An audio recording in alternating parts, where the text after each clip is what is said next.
waxa ugu dambeeyay kii shalay aabihii dilay qabri buu ku soo dhigay aabihii inuu dilo asaguna xabad buu uga hormaray qamridu waa waxun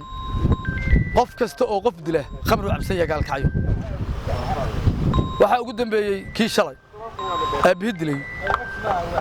qabri buu ku soo dhigay aabihii inuu dilo asaguna xabad buu uga hormaray qof kasta oo qof gaalkacyo dila qamri cabsan yahay ku soo dhawow waaheen farmashi aan supermarket oo ay kugu diyaar yihiin shaqaalaheegan u aqooncinta macaamiisha iyo adeegista bulshada khibradna u la shaqada ay qabanayaan waaheen farmashi waxa kugu diyaar qaybaha kala duwan ee daawooyinka sida daawooyinka neerfaha daawooyinka dhiigkarka daawooyinka macaanka ama sonkorta daawooyinka infekshanka daawooyinka tiifooga iyo cago ololka daawooyinka caruurta isku kaadida iyo kaadi baxsadka daawooyinka laf xanuunka iyo murqaha daawooyinka gaaska iyo calool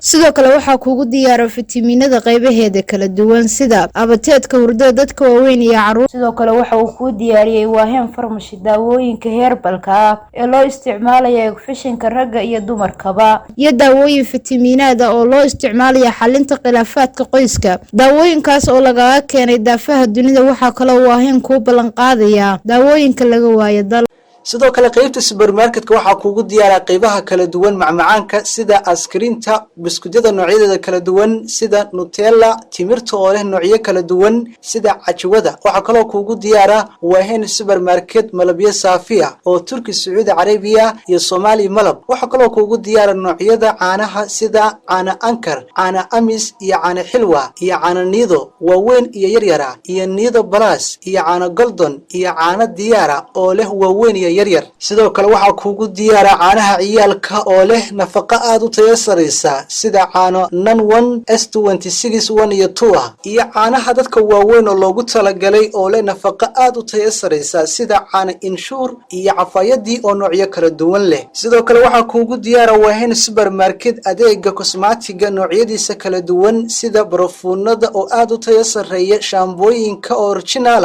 noocyadooda kala duwan oo ay kamid yihiin shaambada nafaqada timaha iyo shaambada qurxinta jirka shower gelada oo aad u tayo sareeya waxa kale oo kugu diyaara kareemada tinta oo ay kamid yihiin kantu tancho iyo fatiikada oo aad kaga raysanaysid agoolka timaha gala iyo go'itaanka tinta sidoo kale waaheen supermarket wuxuu ku diyaariyay saliida tinta waaheen pharmacy and supermarket wuxuu ku yaalaa magaalada Gaalkacyo agagaarka Kadhadaha wixii faahfaahin oo intaas dheer kala xiriir lambarada shaashada ku qoran